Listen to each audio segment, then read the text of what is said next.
Just one.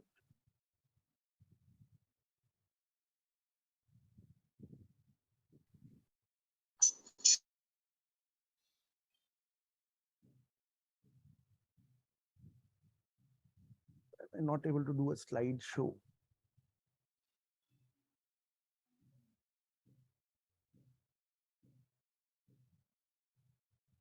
Play from start कर दीजिए.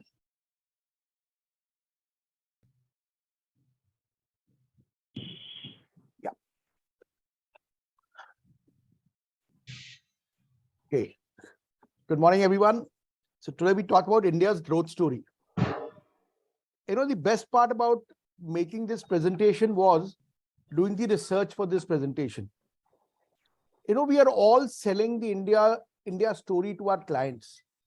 So it is very important to understand the India's growth story and are we on track? We always promise the clients that, okay, we are going to give you 12%, 15% returns in the next 5, 10, 15, 20 years. Now the returns are going to match the returns in, the increase in GDP and the increase in earnings. So it is important to understand the India growth story so that, we get that conviction in us that yes, we are on the right track. Just yeah. So don't bet against India. That is what is my conclusion after doing all the research. See, the new India and wealth creation. We are a totally different India than what we earlier were and what we think of.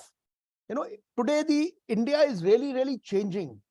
While I was doing this, trying to make the presentations, I came across one thing is definitely there that this India is dreaming big.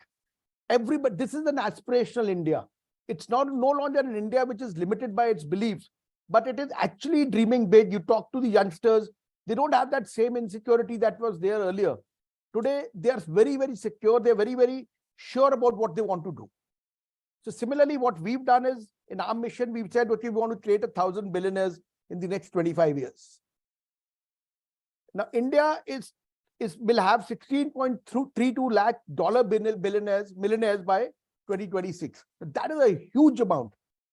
The number of people already disclosing income of rupees 1 crore and above has surged 60%, to 1,31,000, which is expected this year it will go beyond 2 lakhs. This is the number of people who are declaring an income in the income tax when they're filing the income tax. The actual number of people who are making 1 crore may be actually higher than this. But this is what is happening to India. This is how the amount of wealth which is being created in India. I'll tell you, New India. I don't know whether you are familiar with any of these names. I'll tell you where wealth is being created and how wealth is being created. Are you familiar with any of these names? Yeah. Please, ma'am, let's just interact. Yes, Sambhavna Seth is that actor and now she's into some other activity like. Yeah. Okay. Now these guys are, all of them are first generation millionaires. Most of them are below 25 years and they are doing an activity which we can't even, for me at least, it was an awakening. They are the top 10 Indian daily vloggers. They post their videos on YouTube. Now this guy, Saurav Joshi, he comes from a small town in Haryana called Hansi. And if you see his video, you'll be amazed. It is something which possibly you and me may not relate to, but he's making this kind of a money daily. He's making $1,900 to $43,000 daily. The amount of, he has 19.9 million YouTube subscribers. There are 2 crore people who subscribe to his YouTube channel. And he's a dollar millionaire himself. So this is the kind of money which these guys are making. This is the new India.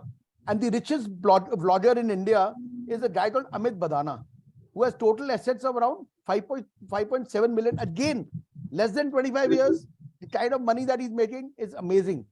When I did my further research, what I realized was for every 10 lakh views, for every 1 million views, YouTube pays you 6.8 lakhs. And these guys have views in millions every day. I'll give you, when I was doing this trial test run yesterday evening, for the presentation, my son was sitting with me. So he was telling me, you are doing this. Do you know how much, what is the following of Virat Kohli? I said, I don't know. I don't know. He said he has 270 million followers on Instagram. 270 million followers on Instagram. And he said for every Instagram, post that he puts in, there are something like, 5, 7, 10 million people who view it. And he gets paid for that because he's an influencer. Instagram pays him for that. Similarly, Ronaldo has 570 million, followers. 570 million, 57 crores. Total population of the world is 6 billion. 10% of the world population is following him. This was a awakening for me. But this is the new world. This is the new India. This is where the money is. And we are not targeting this money. What we are targeting is the traditional businessman, the traditional government servant, the traditional corporate executive. But we are not targeting this, these set of people. But this was just to say, just to open our minds to what is actually happening in the real India, what is actually happening in the aspirational India. This is what technology is doing to us. So let's talk about India, the journey so far, and what lies ahead. This is 2000 years of economic history in one chart. This in 1 AD, India was the biggest economy in the world. We had almost 30% of the world GDP. And when the British came in, our GDP started, percentage share of the GDP started falling. And we were, I think, less than 1% of the world GDP at the time of independence. But now again, it has started rising, and we are approximately at 3 to 4% of the world GDP. If you look at it, the US, when India's decline started and the US, ascent started. This is the time when the US had their civil war in 1860. They had their civil war, and after that, the entire growth happened, and this is what happened. So today we are at 3%, but there is a long journey which is there ahead of us. So this is the share of the world GDP. This is a 2017 figure. But from 1947 to 2021, how have we changed in terms of population from 34 crores to 138 crores? The GDP 2.7 lakh crores, to 197. This is in fact far more now. It is from 21. Today, I think we are at approximately 250 lakh crores. So this is the change in GDP. The per capita income in 47 was only 274 rupees. The per capita income today is more than $2,000. So it is at around 1.7 lakh rupees. The poverty rate was 70%. 70% of the people were below the poverty line. Today, we are 22% of the people below poverty line. Literacy, again, 1947, 12% of the people were literate. 74% of the people are literate today. Life expectancy, 37 years to 70 years. Food grain production, 508 million tons, lakh tons to 3086 lakh tons. Electricity consumption, similarly, per capita electricity consumption has shot up. Imports, exports, again, the same thing. Length of our roads, we had 4 lakh kilometers. Today, we had 64 lakh kilometers. Similarly, the rail network, car ownership, everything has changed. But earlier, everything was a luxury. If we compare it with the number of months of earning we required to buy something, for a refrigerator, we needed 5.8 years of earnings to buy a refrigerator. Today, it is 24 days. A sofa set, similarly, all the things that you see, the amount, it is no longer a luxury because our earnings have gone up. So earnings have increased much faster than the inflation. Like incomes grew much faster than inflation. Per capita income has gone up 20.8 times, whereas generally the inflation, if you look at it, rice inflation is 8.4 times, milk 8.7 times, petrol 7 times. The cheapest car has gone up only 2 times. Washing machine 1.5 times, soft drink 4.4 times, cooking gas 12.3 times, but our incomes have gone up 20 times in the last 30 years. So actually we'll come to it in the later part of the presentation also. As our per capita income goes up, the amount of discretionary spending also increases. So this from 47 to 2022, this is a small summary on in terms of what has happened. I showed you in that picture also. And this is a small summary in graphic form. At the time of independence, engineering college, there were 33 engineering colleges. Today, we have over 6,000 engineering colleges. Literacy rate, like we said, India's per capita income, $2.89 to $1980. Life expectancy, 32 years to 70 years. Now, this is something which is very, very interesting, which is building a 7.5 trillion economy by 2030. Sorry, this should be 2030. This should not be 2023. See, the first $1 trillion came in 60 years. We touched the first trillion. We reached the first trillion mark in 2007, 2008. It took us 60 years. The next trillion took us only 7 years. The third trillion took us 7 years, but that was also because of the 2 COVID years in between. Now the fourth trillion is going to come in 3 years. The fifth trillion will be possibly less than 3 years, and the sixth trillion will be in 2 years. So what is happening is we are adding more trillions faster. In the next 7 to 8 years, our GDP is expected to double. So the amount of wealth which will be created in the next 7 to 8 years will be equal to amount of wealth created in the last 75 years. So that is going to be the kind of wealth creation. That is going to be the kind of growth. Now, this is the best time to invest in the country. This is, this is how our GDP, how we overtook the different countries and we reached the current figure. Now, in terms of Make in India, this is again a very interesting chart. If you look at from 2013 to 2022, in the last, let's say 10 years or so, what is the kind of change which has happened? We've been seeing the change happening over the last 75 years, over the last 30 years, but over the last 10 years, the kind of change which has been happening. Just 2 or 3 figures I'll take up. The FDI. FDI has gone up from $28.1 billion, to a level of, sorry, just one. To a level from $28.1 billion to $84.8 billion. That has been the kind of change. The GDP has moved up from 1.8 trillion to 3.4 trillion. Just these 2 figures, will tell you the kind of change which is happening in India. And where is the money coming from? Because whenever we talk about growth, we talk about capital expenditure, we talk about where will the money come from. Earlier, that was our biggest constraint. We'll tell you it going forward, where is the money coming from. And there's been a continental shift. The world's biggest economies over time, if you look at it, the world's biggest economies are now shifting to Asia. It started in 1992. It started with the US, Japan, Germany, France. Europe was very, very big. Europe, all the European countries used to rank in the top 10. But now, earlier there were 6 countries of Europe in the top 10. Now there are going to be only 3 countries of Europe in the top 10. India is going to, by 2024, India is going to be the 3rd largest economy. Sorry.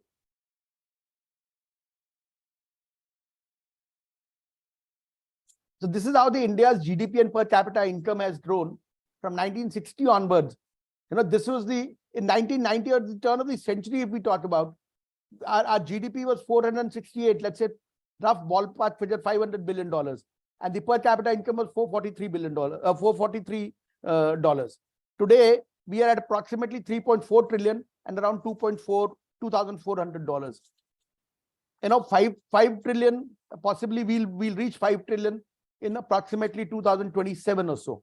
And our per capita income will by then reach around $4,000. We should be touching 10 trillion around 2035. And per capita income will be around $8,000. The per capita income will be growing at a much faster rate, right? So possibly $8,000 we'll be reaching much earlier. Now, we've been having a steady growth despite several global and domestic events. If you look at right from 1980 onwards, there have been major domestic and global events, but still our growth has been an average of more than 10%. We've always had a double-digit growth, and going forward, it is expected that still we'll manage to continue at this. We'll be possibly growing in the next 10 years or so. We should be possibly growing at around 12 to 14%. A 6 to 7% of real growth and around 6 to 7% of inflation. So this is again how India has been displacing countries, the top countries, in every possible economic indicator, in terms of the size of the economy, in terms of the auto market, electricity generation, mobile phone production, steel production, global innovation index, ease of doing business. We've been actually making rapid progress in most of these indices. So what is the journey ahead? This was the journey so far. What lies ahead? I think that is something which is very, very important and which we should look at. So broadly, if we look at what is the macroeconomic outlook, actually manufacturing is resurging. That is something which is private capex is, is almost ready. Today morning when I opened the newspaper, the top headline there was the private sector is ready for increased capital expenditure and hiring more people. This was the survey which Business Standard had done amongst the top 500 companies, and this was their the result of the survey. Similarly, infrastructure, capex and housing, the central government is really pushing in terms of infra. The consumption, we'll talk about all these things going ahead. Now, this is actually an IMF World Economy Outlook, and this is the outlook for the next 5 years, wherein India is expected to grow, the fastest at around 6% as compared to all the other countries. The world average is going to be around 3%, whereas India is possibly going to be growing at around 6 to 6.5% in the next 5 years. What is the change in the key metrics from 2008-9? 2008-9 was the last financial crisis we had, and we went through a major crisis again in 2020, and we were going through a minor crisis in terms of the banking sector in the US and other places currently. But what is the difference? Are we better prepared this time than the previous financial crisis? Because that is what will decide whether we are ready to go take a quantum leap forward or not. So in terms of GDP, earlier we were at 1.34 trillion, today we are at 3.46 trillion. Fiscal deficit as a percentage of GDP, we are at 6.4, we've gone up slightly, but this is mainly because of the extra spending which was done during the COVID years. Current account balance, we are actually lesser. Capex as a percentage of GDP, we are spending far more. We are at 3.3% as compared to 1.6%. External debt is virtually the same. That time we had a total foreign reserve of around $252 billion. Today we are at around 579. The latest figure which has come in is 579. The government bond yield is the same. The FDI is 8.3 and 35.59. In 2008-9, $9.9 billion was the negative FPI. This year it is going to be $16.5 billion negative. The market cap of the BSE has virtually gone up 10 times in this period. The remittances from our NRI friends from abroad has gone up from $51 billion to $89 billion. It is expected that it will possibly cross $100 billion in the current year. Similarly, merchandise exports 164 billion to 405 billion, service exports to 300 billion. This is the kind of change which has happened in the economy in the last 10 years, 10 to 15 years or so. By when can India achieve a $10 trillion GDP? Why India? We always thought why you should invest in India and why you should believe in the India growth story. So GDP of 7.5 trillion by 2030, the third largest, it's going to be the third largest economy in the world. A 600 million strong middle class exploding to consume. Favorable demographics, youngest population in the world, percentage of population in consuming class to grow from 24% to 55%. The consuming class population is something which is less than 60 years. 24 to 60 is what we call as the consuming class mainly. Robust export growth, good service export may cross 750 billion this fiscal. In fact, Piyush Goyal made a statement that we're going to be crossing 760 billion in the current financial year. Digital India, this is something we'll talk about in detail. This is something which is a game changer, which has actually changed the game in favor of India. A vibrant startup ecosystem, more than 50,000 registered startups, top 10 unicorns currently valued at 125 billion. Ecosystem is at 300 billion, estimated to grow to 500 billion by 2025. Currently 110 unicorns, 32 gazelles and 54 cheetahs. This is the this is more than 500 million and that is more than 250 million in terms of the unicorns. See, 300 billion is the startup ecosystem, which is 10% of our total GDP today. So that is the kind of change which is happening. record FDI, FPI, and private venture capital and PE investments. Macros under control, forex reserves at more than 575 billion, capex to GDP growing, corporate profit to GDP growing, and low corporate debt levels. External debt and inflation under control. Healthy democracy. Again, this is something which is making a very big difference. All political parties are committed to reforms. This is something which is very important. Today, nobody is talking that we shouldn't reform. Today, no political party is talking that we should not be growing. That growth is become a major agenda for everybody. That is something which is making a very major change. And finally, there's a $1 trillion opportunity each in infra, auto, retail, renewable energy, manufacturing sectors. So this is the kind of opportunities which are coming up. Proud of India. These are some of the things where India is virtually leading the world. So what India will look like 23 years after 23. Now, this is something which is very, very important. We'll be selling 80 lakh cars a year, possibly.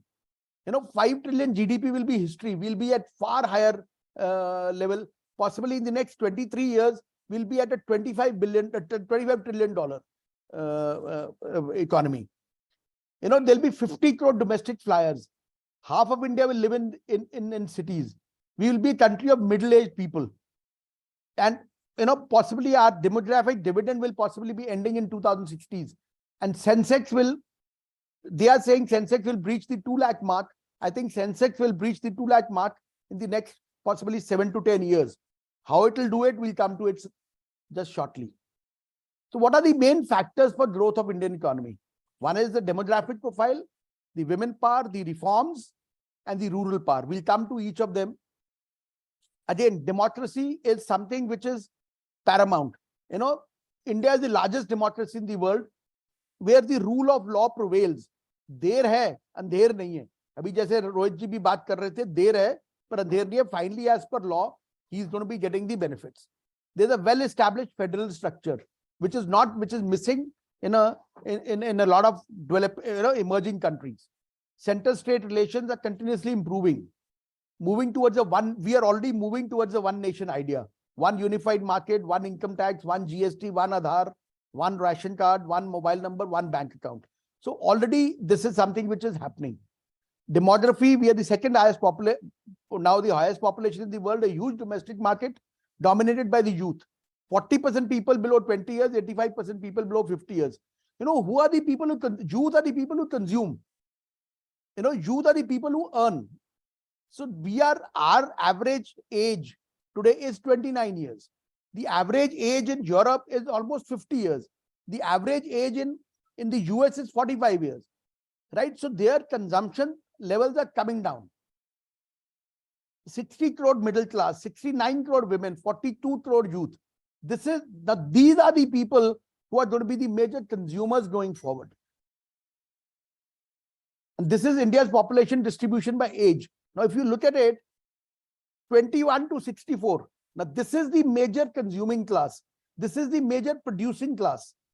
This is 48.4% of our population is in this bracket. If you look at other countries, majority of their population is dependent population. They are either too old or they are either too young.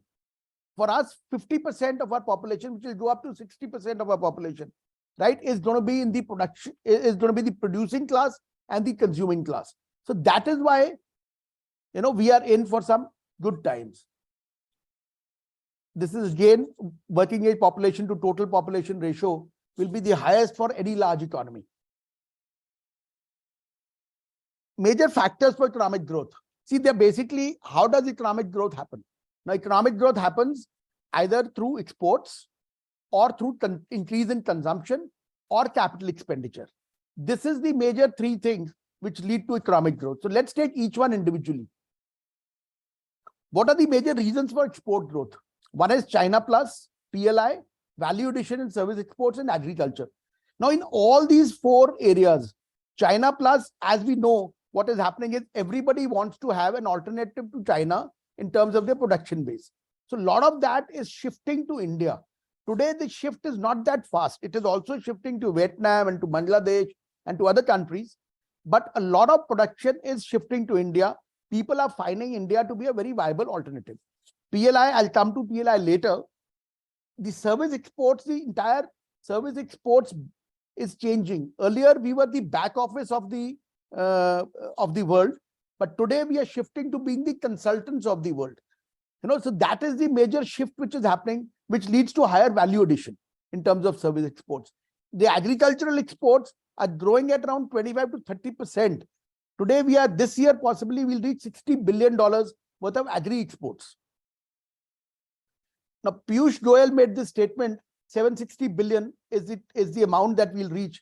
And the new trade policy which came in 2-3 days ago, it is targeting a export of $2 trillion by 2030. Now, to achieve this figure, the exports need to grow at 15% every year. If we grow the exports at 15% every year, by 2030, will be $2 trillion, right? So if we reach that, and exports contribute to, let's say, around 15 to 20% of our total GDP. So our total GDP will be approximately at $6 to $7 trillion. And exports are going to be a major contributor to the GDP. We are, like I said, we are shifting to be the world's technology and services hub. This is a major change which is happening. Look at the change in terms of the service exports, and the rate of growth of the service exports is something which is amazing. Reasons for consumption growth: increase in per capita income, demographics, what we were talking about earlier, women power. We have only 19% of our women in the workforce. Now, but this percentage is changing. Once this percentage increases, and it leads to double income, right? And once it leads to double income, it leads to more discretionary income, which leads to more spending. The penetration level of most durables is very, very low. We'll come to that also. I'll just show you. This is the India's income pyramid. Now, if you look at the middle class, and this is how it's expected to grow. By 2030-31, we'll have 715 million people who will be in the middle class. Now, that is 70 crore people. And if you look at the destitutes and the aspirers, it is coming down, continuously. And the aspirers and the middle class is something, and the rich is something which is growing at a very, very fast pace. This is where the consumption is going to happen. This is how India will start consuming. This is when the GDP increases from $1,000 to $2,000 and beyond. See, earlier what happens is 900, let's say when the GDP with per capita income is $1,000, 90% goes into basic spend, which is roti, kapda and makan. And only $100 goes into, discretionary spending. But when GDP doubles, what happens is the basic spending goes up only by around $100. The balance goes into discretionary spending. So that is why we see a major growth in brands. That is why we see a major growth happening in, across all items of discretionary spending, in terms of movies, in terms of going out, in terms of going to restaurants, in terms of eating out. So these are the kind of things which is happening. Now, how does rise in per capita income? It leads to a larger consumer basket. This is how it happens. India, when it moves from $1,815 to $5,500, this is expected. This is how it will happen. The basic spending will go up from $1,100 to $1,350. The saving will go up. The discretionary spending will go up from $200 to $2,000. And the saving will go up from $550 to $2,200. Discretionary spending will go up 10x, and the saving will go up 4x. Now, saving is important because saving leads to investment, and saving leads to funding for growth.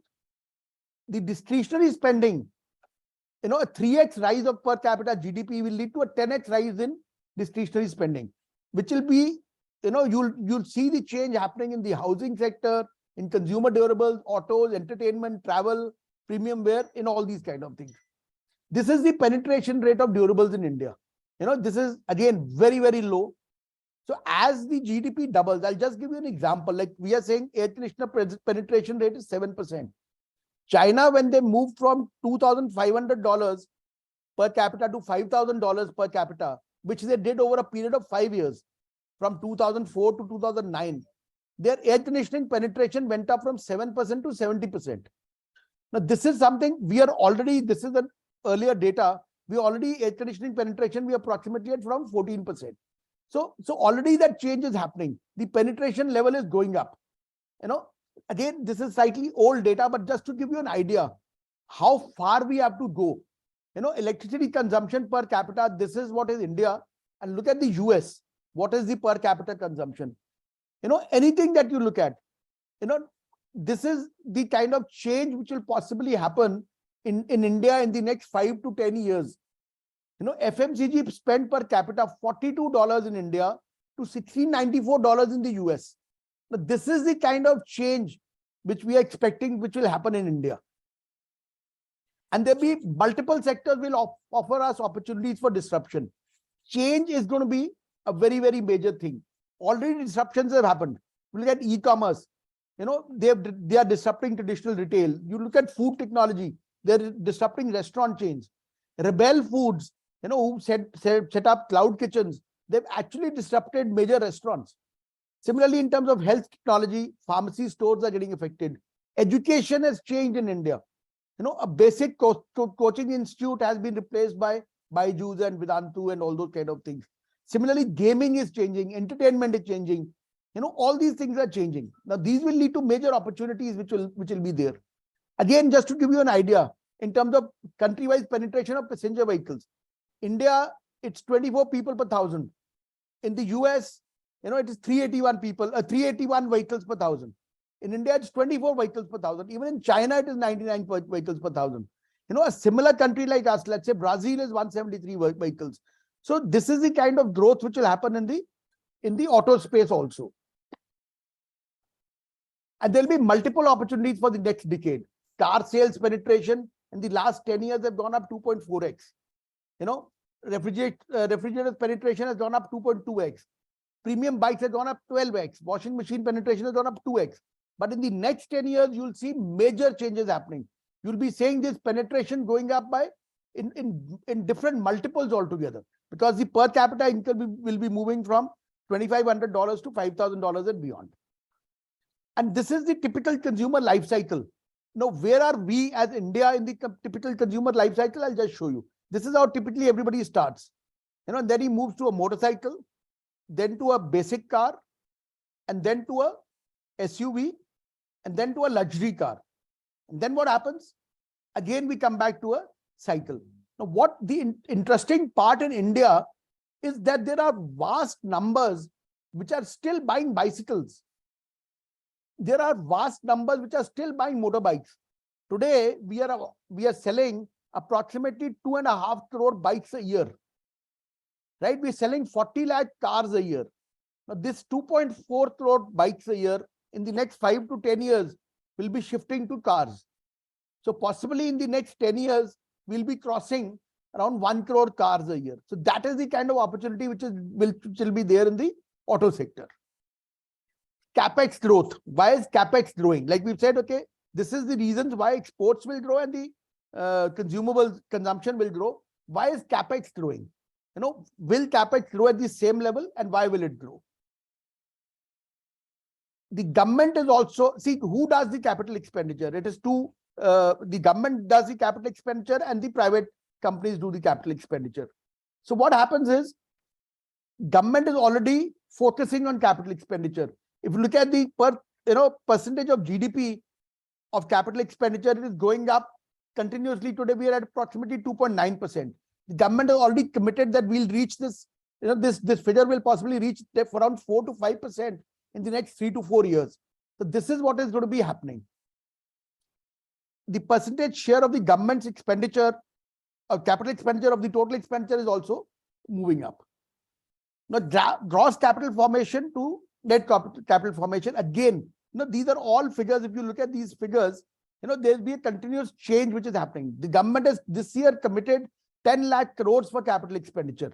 The private sector, we will come to that, because of PLI and because of other factors, are already committing this kind of amount.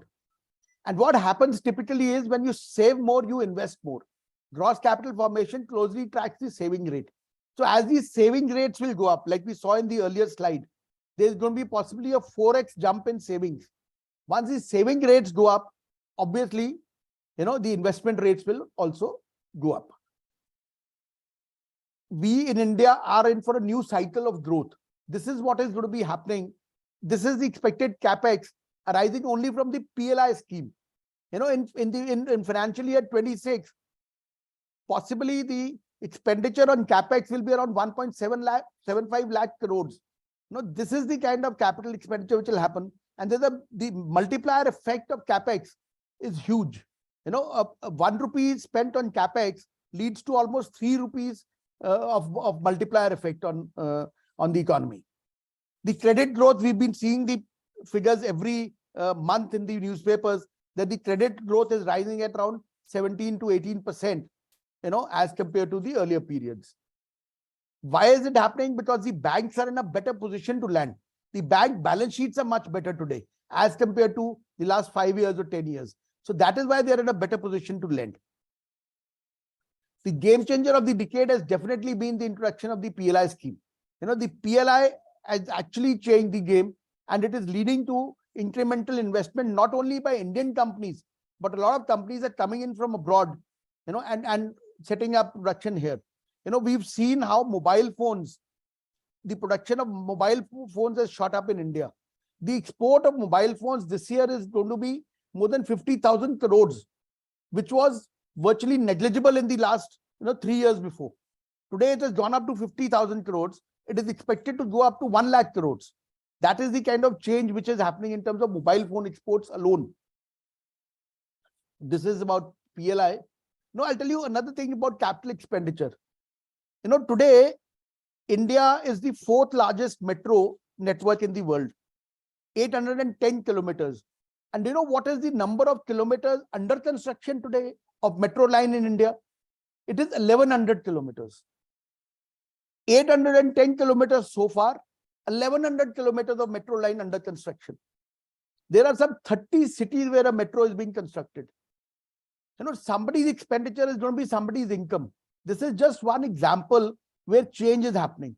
Railways, we've been seeing. Now, railways is, I think it's already fully electrified, or it is aiming for full electrification.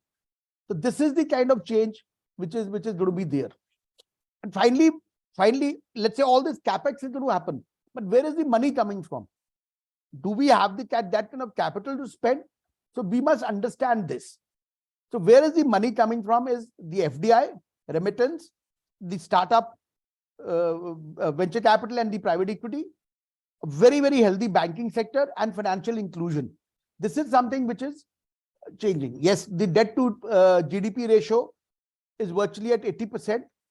It is high, but it is, as compared to other countries in the world, other developing countries, emerging countries, and the developed world also, we are at a much, much lower level.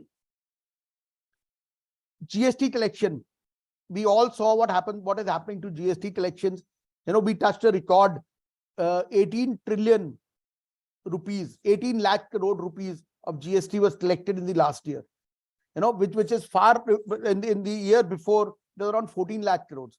So the government's income is increasing, right, through GST. Why some people say that GST is increasing? Only because the prices have gone up and the inflation is there. But traditional economics says that if prices go up, the demand should come down. And if demand comes down, then GST collection should virtually not happen. But this is not happening. So that means there is a boost in demand also. The two things I think which are happening, one is a boost in demand and economic growth, and the second thing is the shift from the unorganized sector to the organized sector. Again, in terms of the markets, we've already seen that the domestic institutions are becoming the dominant players. There's a major change which is happening. The FPIs are withdrawing, but the domestic institutions are spending. So that is also leading to a major change in the domestic economy. Now we are no longer dependent on the FPIs for our markets and for raising capital. There is going to be continuous revenue sustainability. There's been a huge buoyancy in the collection of taxes. We've already seen direct taxes in terms of corporate tax and the personal income tax, which is growing up. And the number of people paying taxes is also increasing. That is something, number of people filing their income tax returns is increasing. So that is something which is happening. This is also due to, it's not only due to higher compliance, but it is also due to some other factors which we'll come to shortly.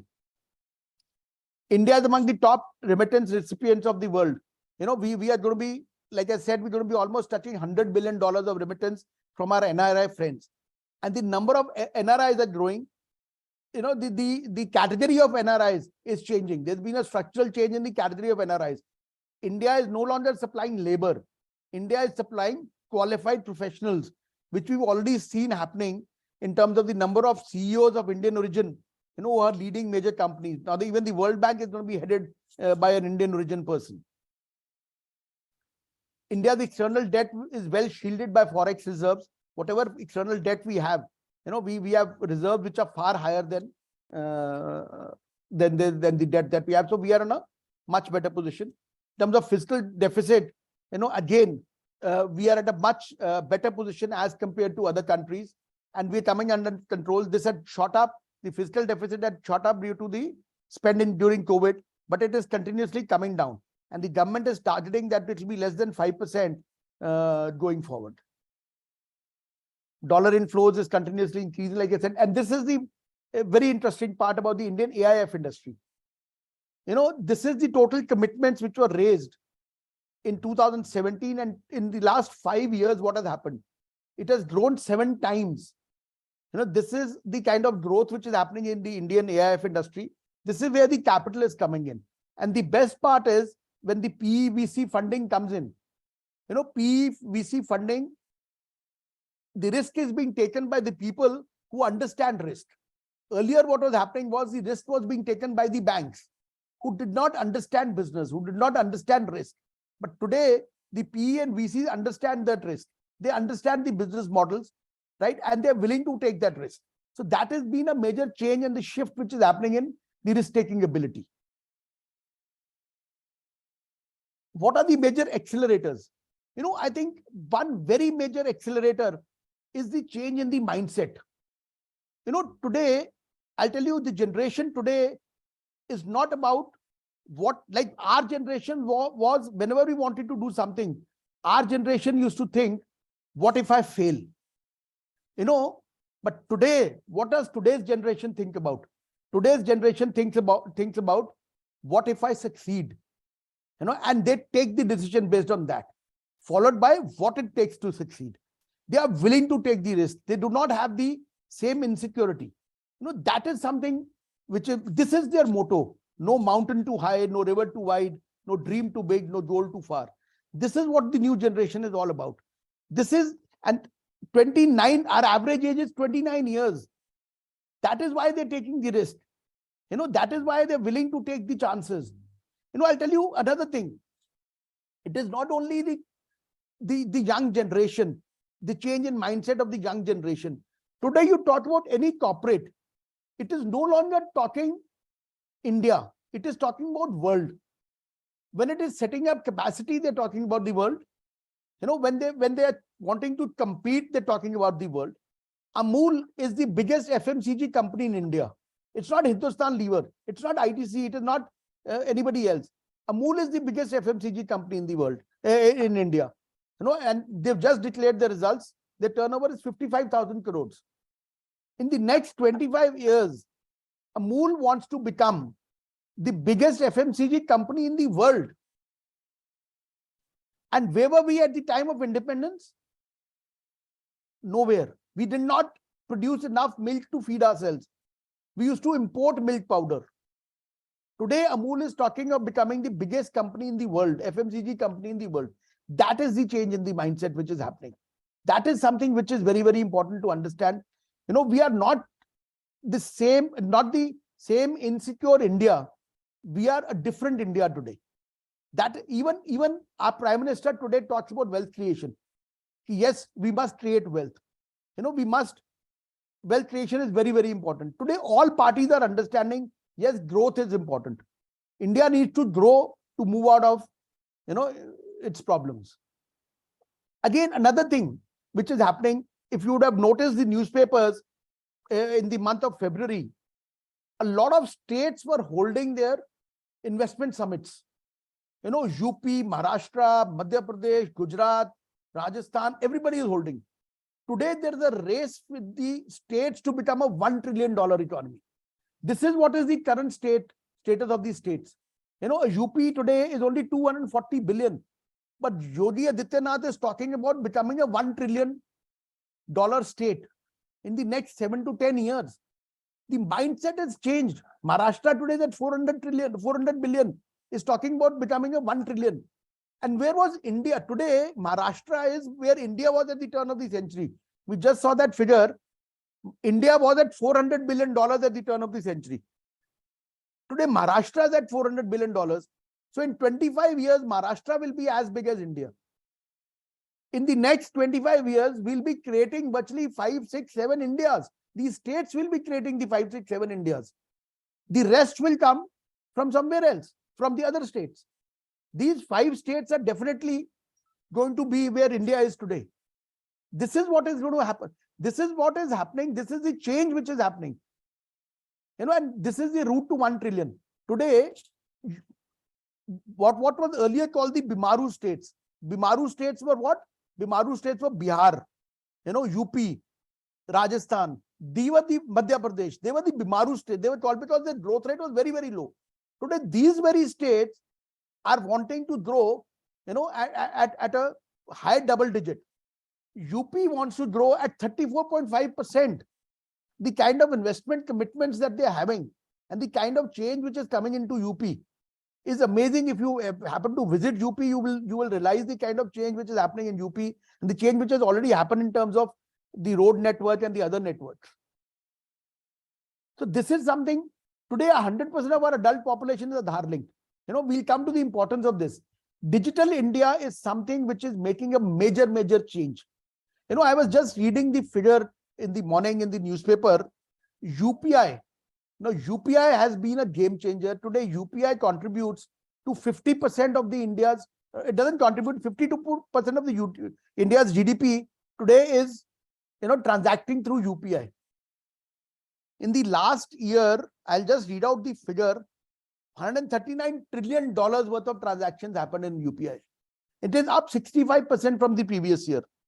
84 billion transactions happened in the last year on UPI. This is something amazing. I had recently some NRI friends who were visiting. And when they saw the vegetable vendor using UPI, when they saw the chai wala using UPI, when they saw the taxi guy using UPI, they were just amazed at what is happening. See, what is going to be happening when the vegetable vendor starts using UPI? He's leaving a digital trail. For UPI, you need a bank account. So when let's say he makes 100 transactions in a day, so his bank account is going to be hit by 100 transactions in a day. So tomorrow, if he goes to the bank and says, I need some money for working capital, the bank is going to see that trail and going to give him money. Earlier, he used to borrow money from the unorganized sector, from his friends or from other people at 25%, 30% also. Today, he'll be borrowing at 10, 12%. So that is what is the change which is happening, which UPI is bringing about. There is going to be a trail for everything, which is going to lead to, better credit, financial inclusion, and other kinds of things. This is what is the India stack. The first level of the India stack was giving an identity to everybody, which was Aadhaar, eKYC, and eSign. The next level was payments, what we are seeing through UPI. Now, the next thing is going to be data empowerment. Now, data empowerment is going to be like what I was telling you about financial inclusion, about credit inclusion, better credit facility. Now, this is what is going to happen. The rate of credit to these people and the working capital requirements of these people are going to be fulfilled at a much lower rate. This is something which is going to be there. Another very major game changer is going to be ONDC. Digital e-commerce. Today, the e-commerce companies, let's say like Amazon, they charge approximately, between 10, 12% to around 40% from the vendors as commission. Now, ONDC, the digital e-commerce, which the government wants to launch, they are going to be charging from 1% to 5%. Can you see the major change which is going to happen once that comes into effect? Today, the world is looking at India in terms of digital, and they're wanting to replicate this model because this model is nowhere. I think all of us have heard this story about Germany wanting to pass on energy subsidy to their countrymen. And they realize that they cannot pass on the energy subsidy because if they send the check by mail, their postal department will collapse. And if they they only had the capacity to send, transfer money to 1 lakh people in a day. So that would have taken them years to transfer money. And in India, the subsidy is being transferred to everybody. The gas subsidy, I think, comes to virtually everybody. Almost 10 crore people got subsidy on a regular basis in their bank account, during COVID. So this is the change which is happening. This is what is Digital India all about. We don't actually understand the impact and what Digital India is doing. And it is virtually changing the way we live, the way we transact, the way we do business. And a FASTag has led to faster commute time and lowering the inventory cost. Amit Shah is today, there was a statement by Mr. Amit Shah which said that we are targeting of reducing the logistics cost for companies from 13% to 9%. Today, India has the highest logistics cost. Out of the total cost of the product, 13% is the logistics cost. That is the cost of warehousing and transportation. India is today aiming at reducing it to 9%. Now that 4% differential is going to go into profits. And that profit is going to be redeployed. Now, how it will happen? Better highways are going to lead to that. Virtually no blockages at the state caps at the entry of the states because of GST and FASTags. So you're not wasting money at any of the barriers. So this is what is leading to, these are the kind of small changes which are coming in, which we are not noticing. So these are the major changes which is happening. India will be one of the largest data ecosystems in the world. Number of smartphone devices is going to shoot up. It's going to be 2.5x. The digital transactions retail share is going to be 10x. Mobile data consumption is going to be 60x. When Jio was launched, the cost of data has come down from, I think, 170 rupees to virtually negligible. Jio today has launched, the IPL is being seen on Jio Cinema. The total ad budget of IPL, the total amount which companies spend on IPL in terms of ads is around 2,500 crores. Earlier, the entire thing was taken by TV. This year, Jio has targeted that they will get 70% of that amount. They can only get 70% of that amount if the people watch it on Jio, on the Jio Cinema. And they've made it free. Right? So people are shifting from TV to Jio Cinema on their app. So this is the kind of change which is happening, which is coming about. Another thing which is happening is shift to green energy. Now, one data point which I came across was, in the last 10 years, 5 crore people have been getting electricity connections every year for the last 10 years. 5 crore people have got a new electricity connection every year. Now, a new electricity connection, if you transform that into consumption, when you get a new electricity connection, what happens? The first thing is that you buy cables. The next you buy a bulb. Next you buy a fan. Then you start buying appliances like TV and fridge and all those kind of things. Now, this is the kind of change which is going to be coming about. And India is moving from a new electricity connection straight away to green energy. Green energy itself is going to be $100 billion opportunity in India by 2030.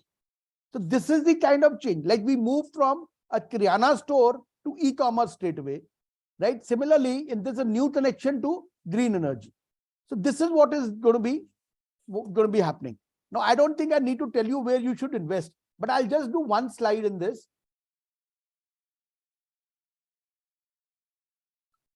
Yeah.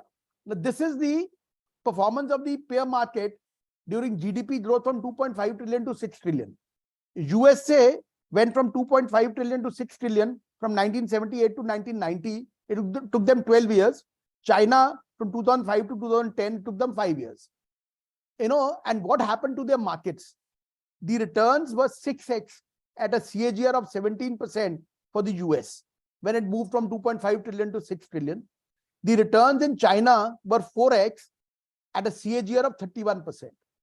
So when India moves from 2.5 trillion, 3 trillion to 5 trillion, 6 trillion, I think the returns are going to be something which is similar. This is what we can expect from the market. I can only say that a lot of wealth is going to be created in the next 10 years.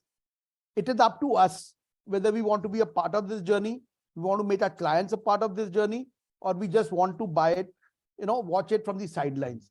So it's up to you. Now, how Sensex 2000 can happen, this is what it, if we grow at 2.12 to 13% nominal GDP growth, the market growth will broadly be in line with corporate profit growth. So corporate profit growth to be slightly higher than GDP, the 15% CAGR over 10 years is 4x, is 4 times. So it will be approximately 2 lakh in 10 years. This is how it will happen. Now, this is my most favorite story. Where will Sensex be in the next 44 years? It has given 15.5%, 57% CAGR in the last 44 years. We started in 1979 with Sensex at 100. Where will the Sensex be in the next 44 years? Any guesses, anybody? I think we had done this earlier also, but still any guesses?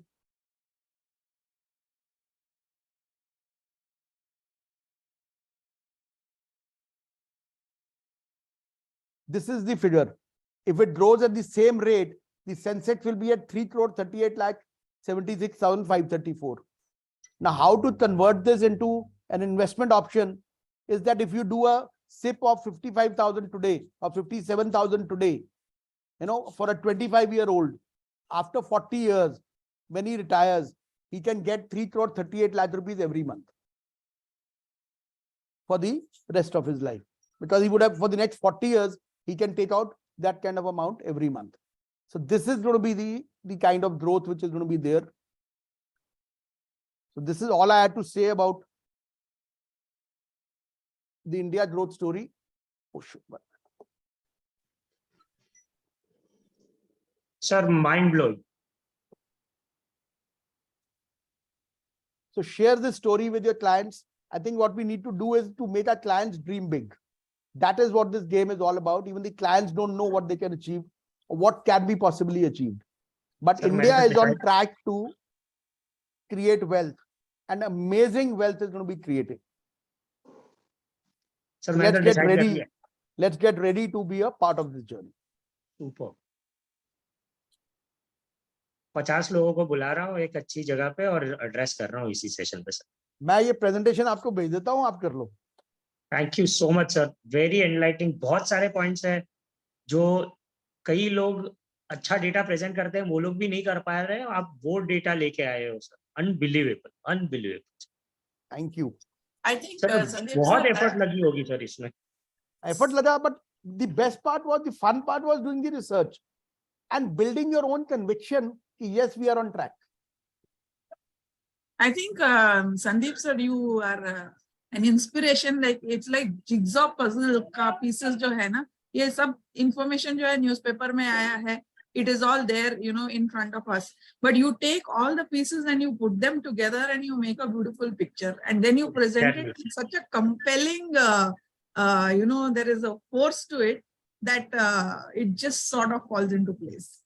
So thank you so much. It's awesome. I'll tell you what happens is, what I believe is that if you really want to understand something, you have to read it, then you have to teach it to somebody.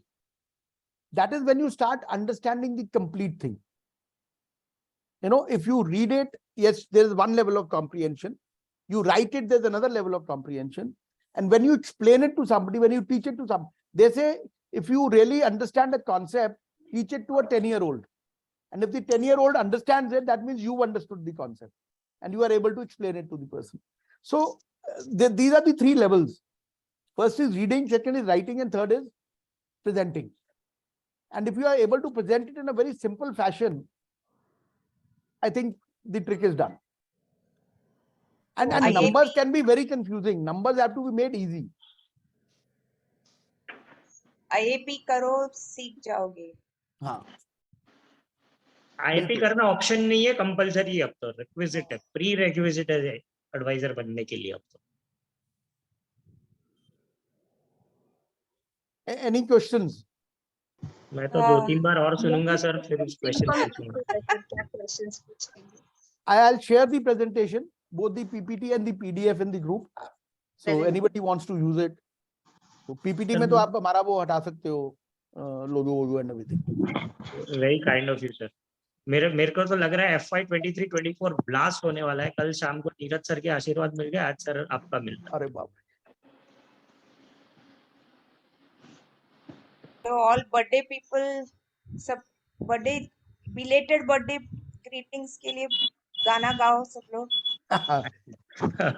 One good news is that when we met Neeraj sir and Misbah sir, the PBT is happening this year, though it's Wow. going to be in another form, but again in approximately August September में होने वाला है. But they're going to be calling it something else, or the qualification factors are going to be something else, but they are definitely doing the PBT. अभी IAP भी एक qualification factor होना चाहिए, उनको suggest करो, सब लोग सीख जाएंगे करने को. Either do it in the branch or do it in your client circle or wherever. You know, in Chandigarh office that they've just made a new office in Chandigarh. They've made a wonderful training center, which is like it's in theater style, and it's a 50-seater. Wonderful, and it's a full screen which is there, which is for training and for all those kind of things. सूरत में भी है. Same हाँ, in Surat Pune में as well. हाँ, सूरत में है. अभी इन्होंने चंडीगढ़ में जो बनाया उसमें भी किया. I think it's a wonderful. Can you hire it for your clients? You don't need to hire it. You can just take them. I think so. Hire in the sense, yeah, take permission. Yeah, For you can use it for your clients. Yes, yes, yes. तो पुणे में भी है, right? Deepti? Yeah. They did a new branch. I mean, they shifted one of the main branches of Pune, and there also they have the same thing. वही है क्या And, खरड़ी वाला? Not Kharadi wala. Kharadi wala, so they are still finding space. The one which was in on Bhandarkar Road, that's moved to Deccan now. हाँ. Okay. So next to Ferguson College. So there they have the same 80 to 85. Sir, I have a question. Yeah, please. Sir, for me, the ultimate crux was even before the presentation when you said that we should pitch on to the influencers and whatnots of today's age. So, means what can be our strategy to get in touch with them? How do we approach them? Any ideas, sir? Frankly, we'll have to check out who are the biggest influencers in this. Like I'm sure Bombay is going to be full of it. You know, in a place like Chandigarh, it's very difficult to locate. But see, it's not only the influencers. Let's say the youngsters who got some ESOPs and who encashed some ESOPs. Like Bangalore, it is said, has more than 10,000, crorpatis less than 30 years. Or first-time crorpatis. You know, so it can be anybody. You know, it can be young sports people. See, if you look at the IPL and look at the teams in the IPL, none of them are known names. They don't come from privileged families. Most of them are, and the kind of money which they are earning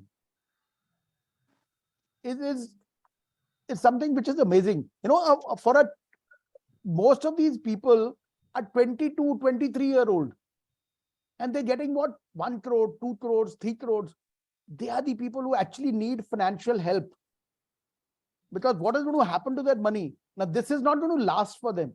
They have at the max a 10, 12, 13-year period when they're going to be earning a maximum amount of money. Right? So I think if they can deploy that money well, you know, it is going to be, they can create a passive income for the rest of their life. And let me tell you, it is not only the money that they earn from IPL fees, the money that they earn as influencers. Because all of them are influencers.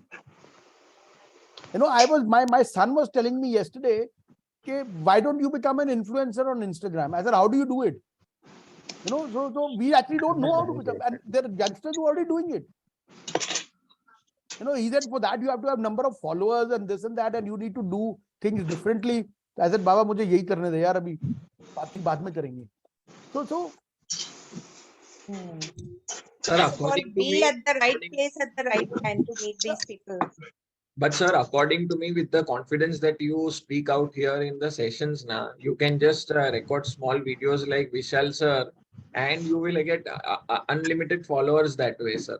That is what is. I think possibly, but as a business model, now one could never imagine that this can be a business model. So I was telling my son, I said, why don't you come in and do all this then? I said, okay, if you don't want to do it yourself, help me to do it. Yeah, but sir, हमें I'll मत give भूल you a जाना. percentage of the revenue also, I told him.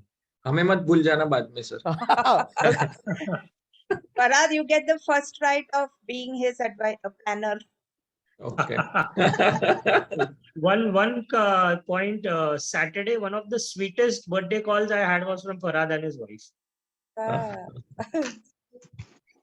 Thank you, sir. Thank you so much for your wishes. No, you actually deserve it, Vishalji. The way you handled means by calling us there and in those challenging situations, you deserve it, sir. No. Thank you. You guys were there and you guys managed yourself well rather than me doing anything. So great. Looking forward to meet you all again. Sandeep ji May end में शायद यहाँ पर आ रहे हैं तो लोग कॉन्साइड करके वापस आ सकते हैं उसके बाद जब वो फ्री हो तब और कहीं पे भी हम लोग का हमारा भी एक पीपीटी कर सकते हैं मिलना जरूरी है. Let's do it. I'm seriously, let's do it. And makes a lot of sense to do it in Bombay, Pune area because majority of the people are from that area. We can do Lonavala or something. Fariyaz Leela ma'am. Sir आपकी कोई date final है? Sir जो भी हो सकता है अभी हो सकता है बाद में स्कूल्स एंड एवरीथिंग. हाँ. चलो चंडीगढ़ ही चलते हैं मैं तो. Young parents are worried about school. Yes. नहीं चंडीगढ़ आ जाओ. चंडीगढ़ का मौसम मई में will be hot ना. मतलब कहाँ धूप में सेकना है और घूमने तो सुबह और रात को चलेंगे. हाँ. Everywhere it will be hot, Leela ji. हाँ. Everywhere in the afternoon it will be hot. Morning, evening थोड़ा pleasant रहता ही है. September, October is very good. I've been to Chandigarh in the early 90s. If you come to Chandigarh, then what we can do is we can have a 2-day retreat in Kasoli or on the hills. Kasauli बहुत best है. Sir कर दो. करो मैं तो बोलता हूँ मनाली चलते हैं फिर तो. हाँ, Manali travel time is you need 2 days of travel time too. It's 10 to 12 hours one way. 10 to 12 hours नहीं बहुत लंबा है. तो वो अभी रोड वोड बन रहा है. बैठ सकते. हाँ, रोड वोड बन रहा है. It's very though Manali is a wonderful place, but still. Manali और कसौली. कसौली तो 1 घंटे का रास्ता है चंडीगढ़. हाँ तो फिर कसौली चलते हैं सर. कुछ प्लान करिए करते हैं. Beautiful, we should go. Yeah, go. First reach Chandigarh, then go wherever you want. वो कसौली मतलब मणिकरण के पहले वाला ना? नहीं ma'am, that is near Manali. Manikaran is near Manali. हाँ, so Kasauli is just next to Chandigarh. Okay. Akshay Khanna दिल चाहता है मैं पेंटिंग करने जाता था वो.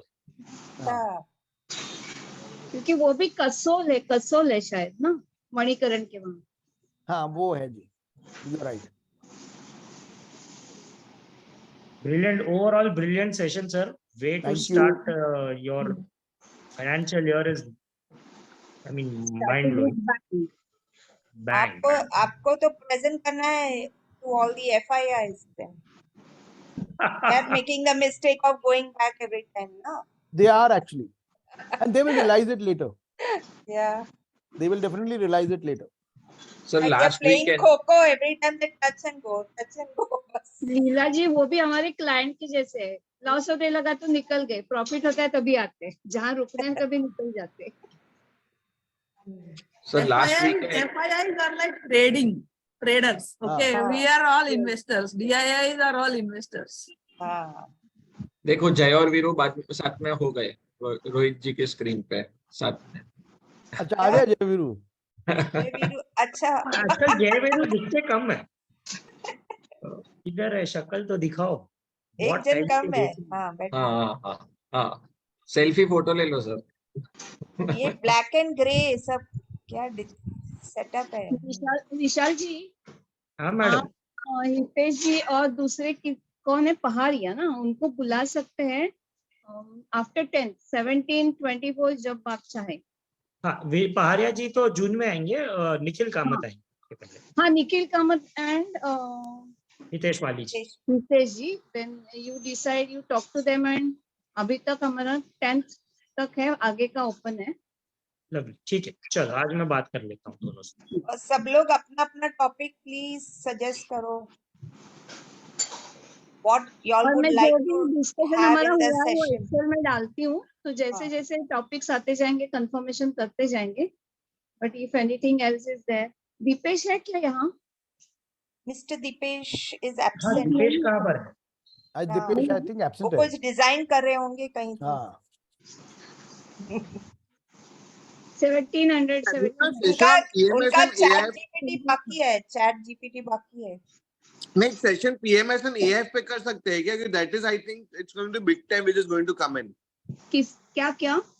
PMS and AIF. Only आप प्रेजेंट PMS and करोगे? मैं नहीं, मुझे कोई चाहिए। we can talk to White Oak also for that.